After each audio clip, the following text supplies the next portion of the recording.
삼손이 결혼하는 이야기인데요. 여러분, 이 말씀을 읽으면서 어떤 생각이 듭니까?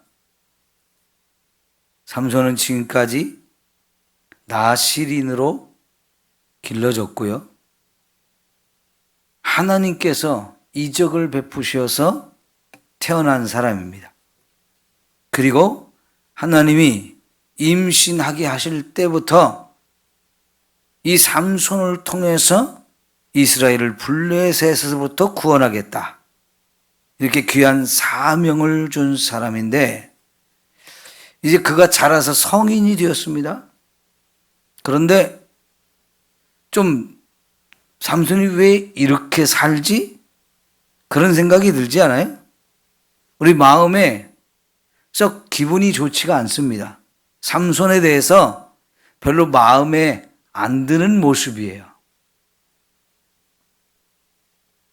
자, 이 부분을 좀 오늘 살펴보도록 하겠는데요. 먼저 13장의 마지막 두 절을 좀 봅시다. 24절, 25절이죠. 자, 시작. 그 여인이 아들을 낳음에 그의 이름을 삼손이라 하니라. 그 아이가 자라매 여호와께서 그에게 복을 주시더니 소라와 에스다올 사이 마하네데 나서 여호와의 영이 그를 움직이기 시작하셨더라. 자, 이제 삼손이 태어났고요. 그가 자라고 있는 동안에 어느 순간 그에게 여호와의 영이 임했다고 그랬죠? 성령이 임한 겁니다. 그래서 성령께서 삼손의 삶을 주관하시면서 성령 충만한 가운데 하루하루를 살아가게 되었습니다. 자, 그런데 여러분, 14장 1절을 우리가 좀 잘 살펴봅시다. 자, 삼손이 딥나에 내려가서 거기서 블레셋 사람의 딸들 중에서 한 여자를 보고, 자, 어느 날 삼손이 딥나로 내려갔습니다. 딥나로 왜 갔을까요? 그 바로 앞에 13장 마지막 절을 연결시켜서 생각해 보면, 그죠? 연결시켜 생각해 보면 이 딥나에 내려간 게 누가 인도해서 갔을까요? 성령이 인도하셔서, 여호와의 영이 인도하셔서 거기로 간 겁니다. 네, 거기로 갈 때 성령께서 인도하신 이유가 있을 거 아니에요. 여기는 블레셋 사람들이 사는 땅입니다. 하나님께서 삼손으로 하여금 블레셋 땅으로 가게 하신 거예요. 하나님이 분명히 이스라엘을 그 블레셋으로부터 구원시키기 위해서 삼손을 지금까지 인도하셨어요.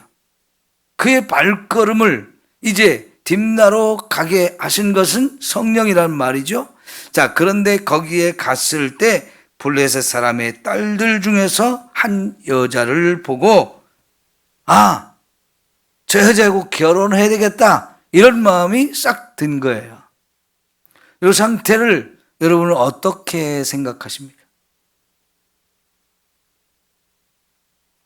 하나님의 성령의 인도함을 따라서 살고 있어요. 성령이 충만해가지고. 그래서 성령이 딥나라고 하는 블레셋 사람들이 살고 있는 곳으로 이끌어 가셨어요. 자, 그런데 거기에 가서 블레셋 여자들을 보는 동안에 눈이 휘둥그레지는 거예요. 그러다가 한 여자가 마음에 쏙 들었어요.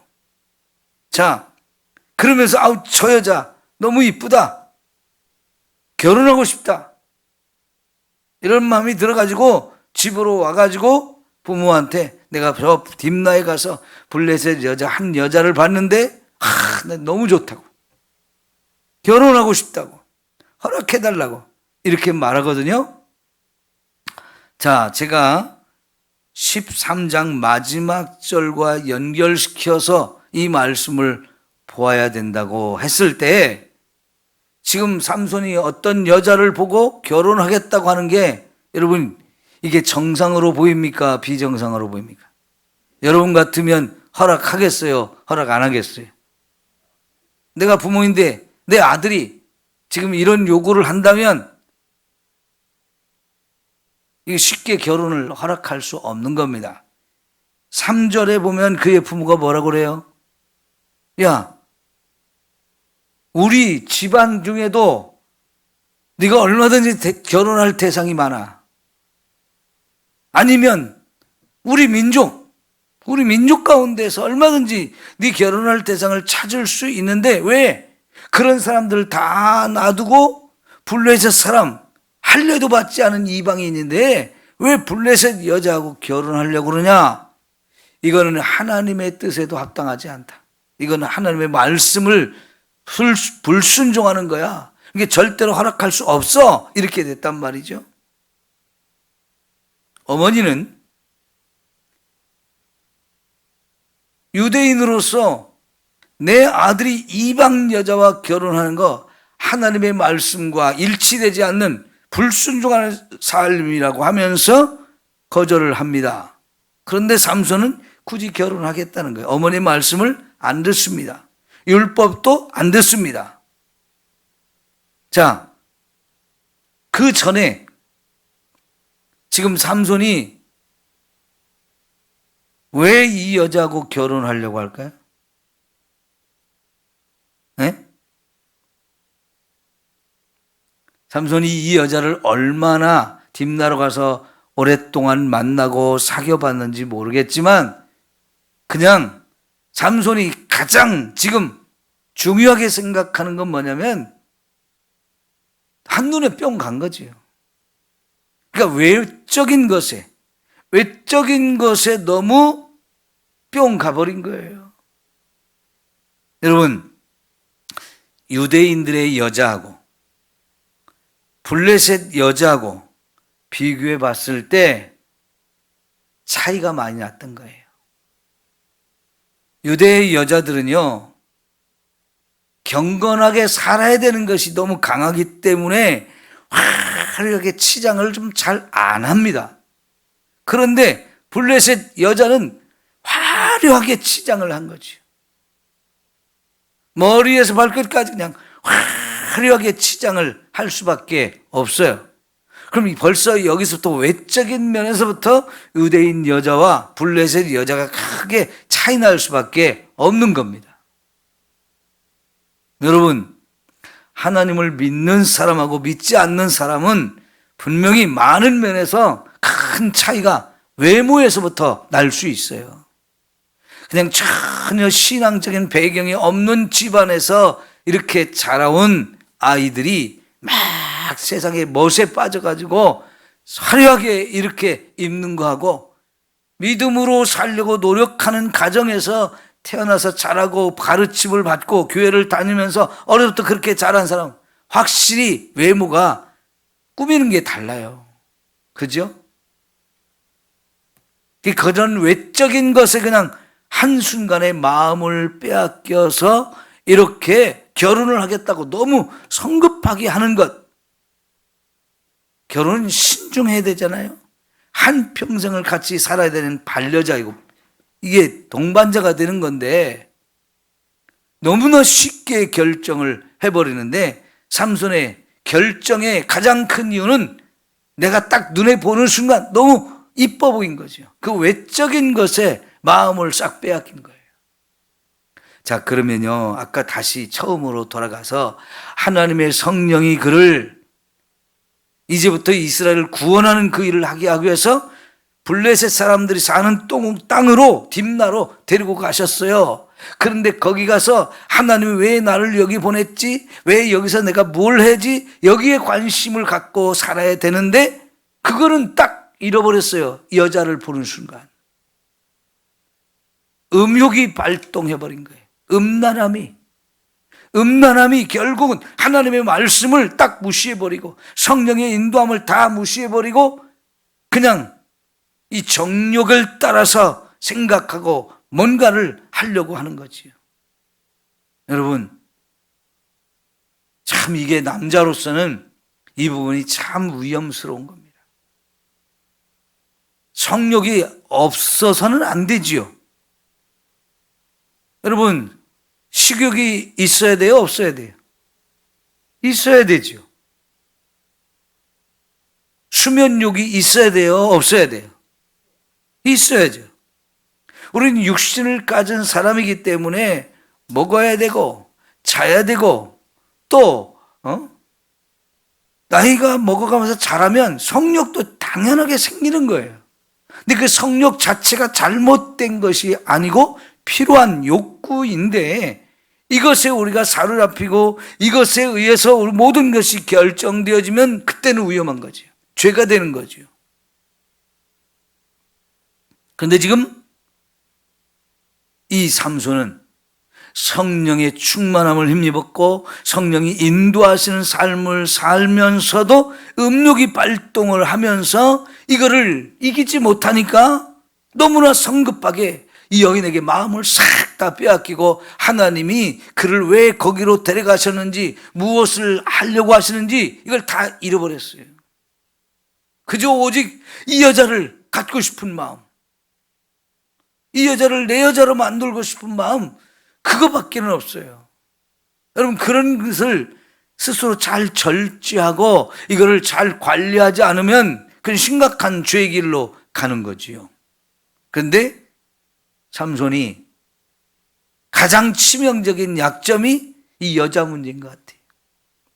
이 14장, 15장, 16장 계속 읽어가면서 삼손에게 여자가 3명이 있어요. 첫 번째 결혼을 했던 이 여자.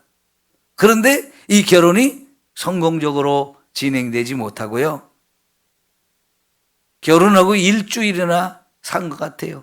처갓집에서 잔치를 벌이면서 일주일 살았는데 그 7일째 되는 날 결국은 삼손이 화가 확 나가지고 에이 못 살겠어 하고 집으로 가버렸어요. 그 사이에 그 아내 됐던 여자를 부모가 전에 친구였던 사람한테 아내로 줘버렸어요. 결혼이 완전히 깨져버린 거죠.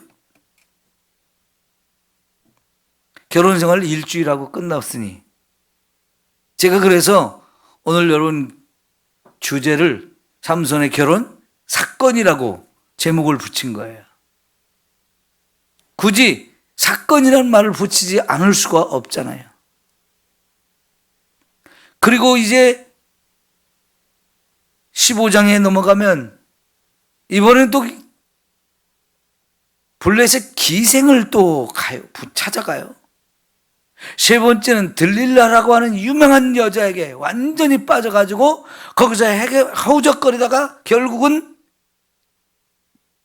눈알이 뽑히고 머리가 다 깎이고 완전히 이제 힘을 잃어버리고 감옥에 갇혀버리거든요. 여자 때문에 인생을 망친 사람이 됐어요.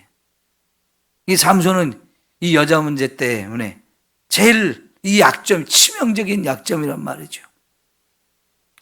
그런데 보면 누구든지 이런 치명적인 약점은 다 있어요. 치명적인 약점이 다 있어요. 여러분은 어떤 약점이 있습니까? 무엇이 여러분을 제일 힘들게 합니까? 우리들 각자에게 다 있는데요. 이것을 우리가 관리하는 사람이 승리하는 사람이 되어지는 거고요. 이 약점이 있는 걸 제대로 관리하지 못하면 그것 때문에 결국은 인생이 망치는 길로 갈 수 있는 거지. 약점 없는 사람은 없지요. 여러분 그리스 신화에 보면 헤라클레스라는 사람이 나와요. 헤라클레스는 그리스 사람 중에 최고 힘이 센 사람이에요. 힘이 센 사람. 그런데 그렇게 힘이 센 이 헤라클레스라고 하는 사람한테 치명적인 약점이 하나 있어요. 그게 뭐냐면 아킬레스건이에요. 아킬레스건이 어디입니까? 발 뒤꿈치 근육이에요. 발 뒤꿈치 근육이 이 헤라클레스의 치명적인 약점이거든요. 머리에서 발끝까지 완전히 갑옷을 입은 사람처럼 아주 기가 막힌 몸을 가지고 완전히 빈틈이 없는 사람인데요. 이 아킬레스건 여기만 딱 유일하게 약점이에요. 전쟁터에 나가서 어마어마하게 힘을 가지고 사람들을 막 쳐죽이고 항상 승리했던 사람인데요. 화살인지 창인지 뭐가 확 날라와가지고 요 아킬레스건을 딱 맞추는 순간 그냥 넘어져 버려요. 거기가 약점이었어요. 네.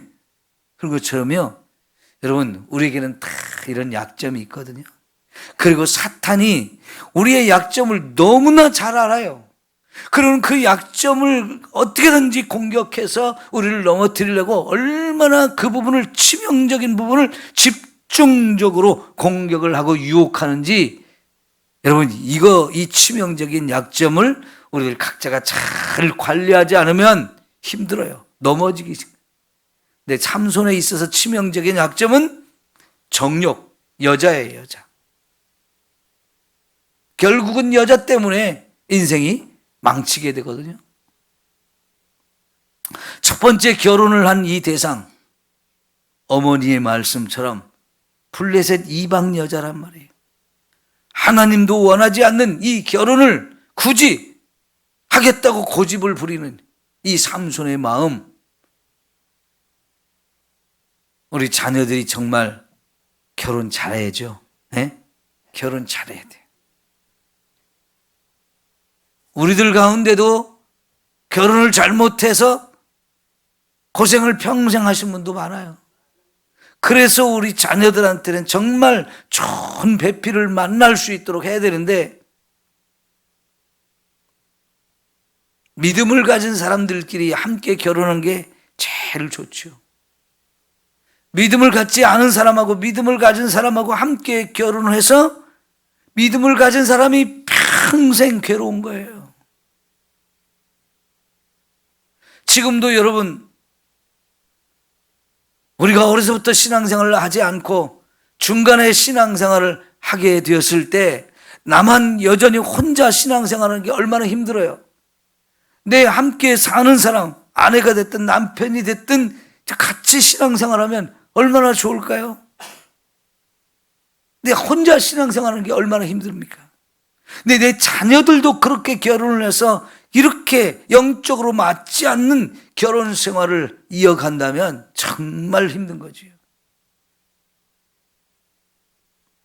지금 여기 계신 분들은 자녀들이 다 결혼을 해서 뭐가 바꿀 수는 없지만, 그래도 그 자녀들이 모두가 부관에 다 하나님 믿게 되기를 여러분 위해서 정말 기도를 많이 해야 되고, 여러분이 죽기 전에 안 믿는 가족이 있으면 꼭 예수 믿어야 된다고, 그게 평생 내 소원이라고 유언이라도 하셔야 돼요.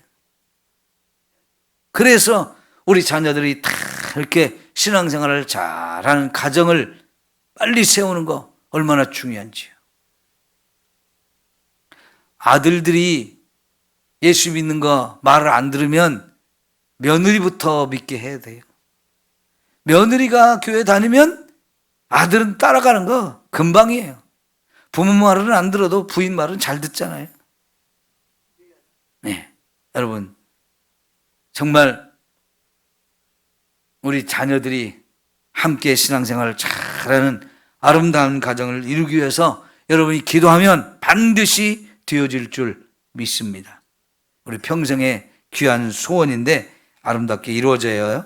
자, 문제는 4절입니다. 4절 우리 한번 다 읽어봅시다. 시작. 그때에 블레셋 사람이 이스라엘을 다스린 까닭에 삼손이 틈을 타서 블레셋 사람을 치려 함이었으나 그의 부모는 이 일이 여호와께로부터 나온 것인 줄을 알지 못하였더라. 요 귀절은 오해하기 딱 좋은 말씀이에요. 오해하기 딱 좋아요. 가만히 보면 여러분, 지금 여기 번역한 것도 삼손이 이 여자와 결혼하려고 하는 것이 하나님 뜻이다. 하나님이 지금 인도하시는 거다. 그걸 통해서 이스라엘을 구원하는 거다. 이렇게 좀 번역이 됐거든요. 근데 이렇게 번역을 해버리면 오해가 되는 거예요. 아니 뭐라고? 지금 삼손이 이 블레셋 여자와 결혼하는 걸 통해서 하나님이 이 블레셋을 이스라엘을 블레셋에서 구원하려고 한다고? 지금 그렇게 우리가 이해가 되잖아요. 이거는 우리가 제대로 된 번역이 아니에요. 주어를 누구로 하느냐가 중요한데요. 하나님이 주어가 돼야 되거든요. 하나님이. 그래서 하나님이 주어가 되면 하나님은 지금 삼손을 통해서 이스라엘을 구원하기를 원한다. 그런데 삼손은 그 하나님의 뜻과는 달리 지 마음에 드는 여자와 결혼을 하려고 하는 거예요. 번역이 좀 문제가 있어요. 그래서 원어로 보게 되면 지금 이렇게 번역할 수도 있는데 제대로 된 번역을 하면 뭐가 되냐면 삼손이 지금 하나님이 삼손을 통해서 블레셋을 물리치고 이스라엘을 구원하려고 하는데 삼손은 지 마음대로 이 여자와 결혼을 하려고 하는 거고 부모도 그래서 이게 하나님이 그를 통해서 하시려고 하는 것을 잘 이해할 수 없는 상황이 되었다는 뜻입니다. 오해하기 딱 좋은 그런 번역이 되어서 우리도 그냥 읽으면 이게 어떻게 이해를 해야 되지? 불편해요, 마음이. 자, 여러분, 어쨌든 삼손은요 지금 하나님의 뜻을 따라 결혼하는 게 아니고 하나님의 뜻과 상관없이 자기 인간적인 욕심 이걸로 결혼을 하려고 하는 거지요. 자, 그런데요 이제 부모의 권유도 다 무시해버리고 자기 멋대로 이제 지금 하나님 뜻도 무시하고 자기 멋대로 부모를 모시고 이제 이 여자 집으로 갑니다. 결혼을 하기 위해서. 왜냐하면 그때 당시는 결혼을 이제 여자 집에 가서 하고 거기서 잔치를 다 끝나야 이제 여자를 데리고 자기 집으로 가는 거예요. 그러니까 여자 집으로 가죠. 가다가 삼손이 젊은 사자, 숫사자를 만났어요. 그러면 여러분 우리가 길을 가다가 사자를 만났다. 어떤 상황이에요? 내가 죽을 수도 있는 상황이죠. 사자를 만났다면 이건 죽을 수도 있는 거잖아요. 큰 위기를 만난 거예요. 그런데 여러분 그 순간 하나님의 영이 삼손에게 강력하게 임해가지고 그에게 하나님 주신 힘이 무엇인지를 느끼게 해준 거예요. 그래서 사자를 보고 도망간 게 아니고 그 사자를 그냥 맞서 싸우면서 한 손에 집어가지고 확 찢어버렸단 말이에요.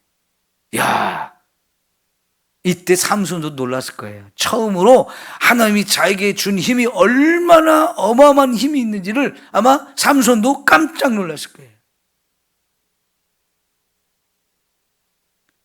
사자를 그렇게 잡아서 그냥 쫙 찢을 수 있다는 거, 그게 맨손으로 그것도 할 수 있다는 거는 우리가 할 수 없는 일인데 삼손은 그 일을 했단 말이죠. 어떻게 가능합니까? 하나님이 그에게 그런 힘을 주셨기 때문에 그런 거예요. 여러분, 하나님께서는요 저와 여러분 각자에게 분명한 달란트를 다 주셨어요. 남들과 똑같은 달란트를 주셨을 수도 있고 그렇지 않고 나만 할 수 있는 어떤 달란트를 주신 것도 있어요. 남들보다 다르게 나에게 더 특별하게 주신 달란트도 있어요. 어떤 것이 됐든 저와 여러분이 주신 그 달란트 나만을 위해서 사용하는 게 아니고요 나 자신과 또 하나님과 이웃들을 위해서 그걸 사용하는 거지요. 그거를 내게 주어진 달란트가 뭔지를 깨닫고 그거를 잘 활용하며 사는 거, 그게 제일 하나님의 은혜를 누리며 사는 귀한 축복이지요. 여러분, 우리도 그렇고 우리 자녀들한테도 그렇고 하나님 주신 달란트를 우리가 빨리 깨닫고 그걸 잘 사용해서 하나님의 영광을 위해서 살고 우리 이웃 사람들에게도 그걸 가지고 잘 섬기는 자가 돼야 돼. 재능 기부란 말 들어보셨죠? 재능 기부. 나에게 있는 내가 잘하는 재능, 그거를 사람들을 위해서 사용하는 거지요. 그걸 돈을 벌고 내가 돈을 부자가 되는데 사용하기도 하지만 그걸 특별하게 돈을 받지 않냐고 그냥 가서 무료로 봉사를 해주고 하는 거. 그걸 돈을 기부하는 것보다 훨씬 귀한 거거든요. 멋진 일이죠. 삼손이 지금 엄청난 하나님이 힘을 주셨다는 걸 느끼게 된 거죠. 깨닫게 된 거죠. 그거를 처음 깨닫는 순간 얼마나 삼손도 놀라고 신기했겠어요. 그죠? 여러분, 우리에게 다 달란트가 있습니다. 재능이 있어요. 그걸 통해서 잘 섬기며 살았으면 좋겠습니다. 자, 그러면요, 이렇게 지금 삼손이 자기 욕심으로 마음에 쏙 드는 이 블레셋 여자와 결혼하려고 가면서도 하나님이 그에게 임하셔서 막 성령으로 충만하게 하시고 강력한 힘을 불어 넣어주신 이 순간 삼손은 하나님이 살아계시면서 나와 함께 하시는구나. 내가 하나님을 만났어. 이게 경험이잖아요. 영적인 체험이잖아요. 그러면 그 순간이라도 내가 지금 잘못했다는 것을 깨닫고 좀 잘못한 걸 딱 끊어버리고 바른 길로 갔으면 좋았는데, 그런 상황에도 여전히 이 여자에 대한 음욕이 더 컸던 거죠. 인간적인 욕심, 눈에 보이는 것을 욕심, 그것이 더 커서 성령에 충만케 하신 이 은혜를 또 저버리는 거예요. 결국은 결혼식이 이제 일어나는데요, 9절에 보면 8절 9절에 보면 이제 삼손이 이제 정식으로 결혼을 하기 위해서 이제 이 여자 집으로 가다가 전에 찢어 죽인 사자 시체를 거기다 버려놨는데 그게 이제 시간이 지나면서 다 부패해가지고 뼈다귀만 남았어요. 그런데 희한하게 거기에 벌들이 벌집을 져가지고 꿀을 거기다 잔뜩 모아놨거든요. 그걸 보는 순간 삼손이 꿀을 쫙 손으로 떠가지고 먹고 그걸 또 다 모아가지고 자기 부모한테까지 먹게 했어요. 여러분, 이거는 뭘 말하냐면 나시리는 시체를 가까이 해서는 안 된다는 규정이 있었어요. 그건 부정하게 되는 거기 때문에 부정한 짓을 하지 말라는 겁니다. 근데 삼손은 동물의 시체지만 그 시체도 만져서는 안 되는 거거든요. 근데 그 시신의 시체였던 곳에 벌집이 생기고 꿀이 있는 걸 먹었으면 이거는 부정한 음식을 먹은 거예요. 자기만 먹은 게 아니라 부모까지도 부정하게 만들었어요. 나시린으로서 거기에 합당한 생활을 하지 못하는 거지요. 블레셋 여자를 아내로 삼는 것도 그렇게 부정해지는 건데 음식을 먹는 것도 부정해지는 거예요. 나시린의 삶을 스스로 다 깨트린 거죠. 여러분 보세요. 우리가 이게 불교에서 나온 말이지만 공든 탑이 무너진다는 말을 하잖아요. 여러분, 탑을 하나 쌓려면 공을 많이 들여야 되죠. 공을 많이 들여야 돼요. 그런데 그게 무너질 때는 어때요? 한순간에 확 무너지는 거예요. 요 산에도 가면요, 돌이 좀 있는데 보면 어김없이 사람들이 거기다 돌탑을 쌓아요. 그죠? 우리나라 사람들이 그 희한한 습성이 있어요. 자그마한 돌들이 좀 있으면 꼭 그걸 모아가지고 돌탑을 쌓아요. 여러분, 근데 그거를 한두 사람이 하는 게 아니고 지나가는 사람마다 갖다 돌을 얹고 하면서 점점 커져요. 돌탑이 하나 쌓여지면 수많은 사람들이 공을 들이는 거예요. 그러면서 뭔가 자기들 소원하는 걸 빌고 그러지요. 지나가다가 발로 툭 건드려 보세요. 와르르 무너지지, 와르르. 그러니까 그 얘기는 뭐냐면요, 쌓을 때는 공이 많이 들지만 이거 무너뜨릴 때는 한순간에 무너지는 거예요. 여러분, 이게 우리 신앙생활에도 그대로 적용이 돼요. 저와 여러분이 경건한 삶을 살아간다는 것은요, 정말 쉽지 않은 거예요. 매 순간 깨어서 정말로 믿음으로 살려고 막 노력하고 힘쓰고 애쓰지 않으면 안 되는 거거든요. 그런데 여러분, 이것이 한순간에 무너질 때가 있어요. 죄 때문에. 그건 한순간이에요, 말 그대로. 정말 오래오래 경건하게 살려고 막 애를 쓰며 참고 견디며 절제하며 많이 노력했거든요. 그런데 우리가 그런 삶을 살다가도 죄를 짓는 거 한순간이고, 그러면 그동안 막 경건하게 살려고 막 그랬던 것이 확 무너져 버려요. 얼마나 화가 나고 속상한데. 그죠?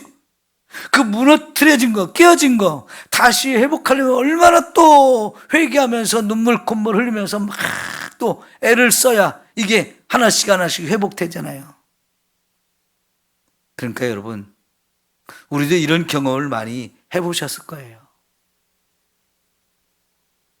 그러니까 올라가는 건 힘들지만은 내려가는 건 한순간이에요. 그래서 여기 1절에 보면 삼손이 딥나에 내려가서 이렇게 표현한 이 말이 좀 제가 생각을 많이 하게 돼요. 이스라엘 땅은 지형이 이렇게 가운데가 높고 양쪽이 낮은 그런 곳이기 때문에 오르막도 있고 내리막도 있어요. 삼손이 원래 살던 집에서 이 블레셋 여자가 사는 쪽으로 가려면 이 해안지대로 가야 되는 내리막길이에요. 내려가는 길이에요. 자연스럽게 지형상 여자의 집에 가려면 내려가는 거예요. 그런데 이걸 영적으로 우리가 상징적으로 좀 해석을 하면, 내려가는 것, 영적으로 내려가는 것이 되면 쉽게 갑니다. 내려가는 길 쉽잖아요. 그러나 반대로 올라가는 길로 가려면 힘이 들어요. 그러니까 올라가는 길은 천국을 향해서 한 걸음 한 걸음 경건하고 거룩한 삶을 살기 위한 과정이라면, 내려가는 길은 세상을 보고 마음을 빼앗겨서 그 세상 것에 욕심을 끌려서 가는 길인데, 그건 얼마나 쉽게 가는지, 얼마나 빨리 가는지. 저와 여러분의 삶은 올라가는 삶이 되기를 축원합니다. 내려가는 삶이 되면 안 돼요. 근데 사실은 생각해보면 내려가는 게 너무 쉽잖아요. 편안하잖아요. 근데 올라가는 길은 힘이 들어요. 헐떡거리고 숨이 차고 근육이 뻐근해지고 못 올라가겠다 땀이 뻑뻑 나고 힘든단 말이죠. 그러나 힘이 들어도 우리는 올라가가 돼야 돼요.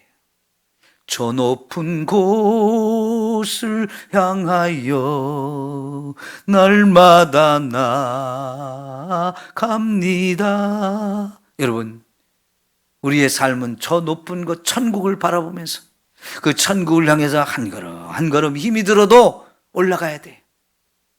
천국을 바라보고 살다가 세상의 마음을 빼앗겨서 그냥 쉽다고 빨리 쫙 내려가면 그냥 파멸의 길이에요. 근데 삼손의 길이 그런 길로 간단 말이죠. 사도 바울도 우리는 위의 것을 바라보고 살아야 된다 그랬어요. 땅의 것을 바라보고 사는 인생이 아니라 위의 것을 바라보고 사는 인생이 되어야 된다 그랬어요.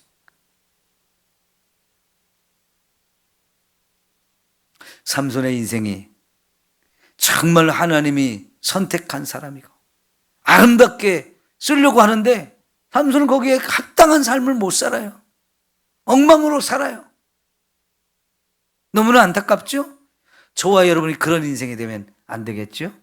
올라가는 삶, 하나님을 위해서 쓰임받으며 하나님의 뜻을 이루어드리는 이 복된 인생이 되어지기를 축원합니다. 기도합시다.